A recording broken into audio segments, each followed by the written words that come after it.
d'abord, nous tenons à remercier monsieur et madame les députés, Sébastien Saint-Pasteur, Brigitte Clinquet, Géraldine Bani, Nicolas Thierry, ainsi qu'Alexis Diard pour son aide et pour l'engagement que vous avez pour la médiation animale avec cette proposition de projet de loi. La médiation équine est pratiquée depuis l'Antiquité et on a des traces dans les textes depuis toujours. Et dès 1972, la France a été précurseur dans la structuration d'une filière de médiation équine. C'est dans cette veine que le syndicat s'est créé. Et nous sommes un syndicat fédérant les différents métiers structurés de la médiation équine, notamment les métiers du soin, de l'accompagnement et plus récemment des sports équestres.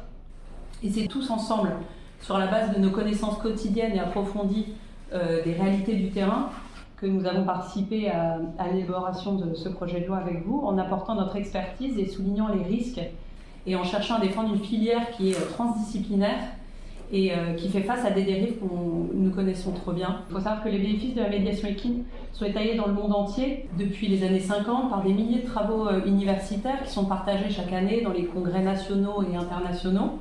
En France, la Haute Autorité de Santé multiplie ses recommandations pour la médiation équine, que ce soit en équithérapie, en équitation, en asinothérapie et en hippothérapie. La médiation équine, elle ne se limite pas à être à côté d'un animal. C'est une mise en relation vivante et délicate entre un bénéficiaire et un animal. Et pour assurer la sécurité et l'efficience des prises en charge, tout ça repose sur des professionnels formés et spécifiquement formés pour ça. Aujourd'hui, 200 000 personnes bénéficient de médiation équine.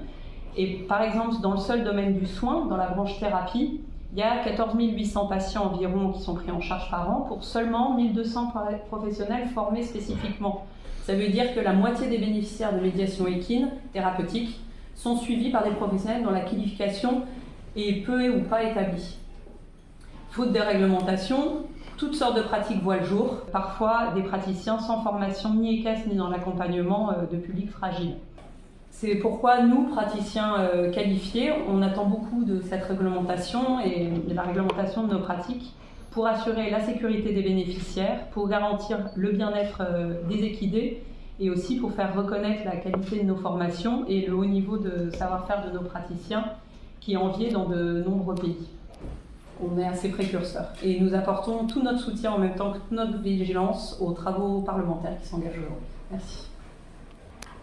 Le soutien exigeant, c'est ce que je préfère. C'est qui nous fait avancer parce que dans le cadre de ce que l'on a porté, il y a peut-être des sujets qu'on a suffisamment bien appréhendés et c'est toute la subtilité de la chose d'arriver à faire progresser aussi en écoutant, en partageant et en faisant sa propre critique parfois sur des sujets que vous connaissez bien mieux que les très modestes députés que nous sommes.